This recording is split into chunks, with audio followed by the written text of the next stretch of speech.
Amb este assassinat, ETA ha tancat una legislatura marcada per la negociació entre el govern i els terroristes, a pesar de les advertències de no fer-ho del principal partit de l'oposició. ETA torna així al tir al bescoll, un procés de degradació que ens fa reviure els dies més negres de la banda terrorista.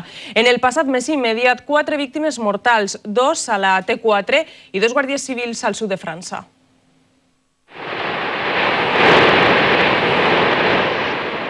Esta bomba en la T4 de Madrid marca, sens dubte, un abans i un després. Era l'últim dia de 2006. ETA trenca l'alto el foc permanent i també les negociacions del govern amb la banda terrorista. Impressionante com està. Però és el després, l'any i 3 mesos que han passat des de la mort de 2 homes a la T4, el que marca la crònica quasi anunciada de l'assassinat d'ahir. Ha sigut fa molt poc, quan Zapatero ha reconegut que després de l'atemptat de Barajas va continuar els contactes amb etarres. Però abans de saber-ho, el duel govern-ETA s'intuïa al carrer. El març de 2007, Iñaki de Juana Chaos passeja pels voltants de l'Hospital Donosti de Sant Sebastià després d'una llarga vaga de fam.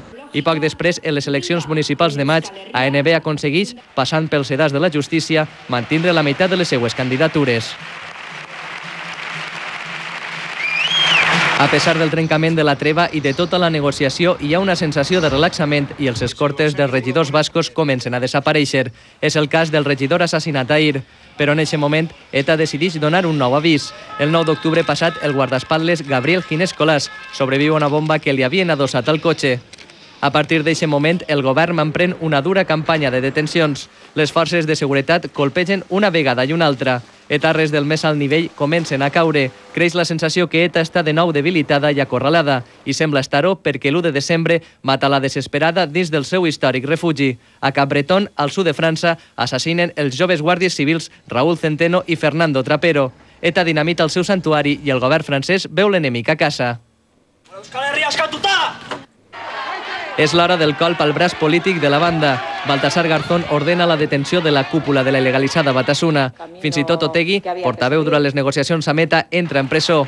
I ara, amb les eleccions damunt i quasi in extremis, ANB i el Partit Comunista de les Terres Basques queden il·legalitzats. Els terroristes col·loquen 2 bombes, però sembla una resposta dèbil i fàcil, pura il·lusió. Ahir vam saber que ETA esperava el millor moment i que ha seguit practicant el que és la seva marca de la casa, el tir al bescoll, l'assassinat premeditat, el símbol més clar que ETA torna a la guerra.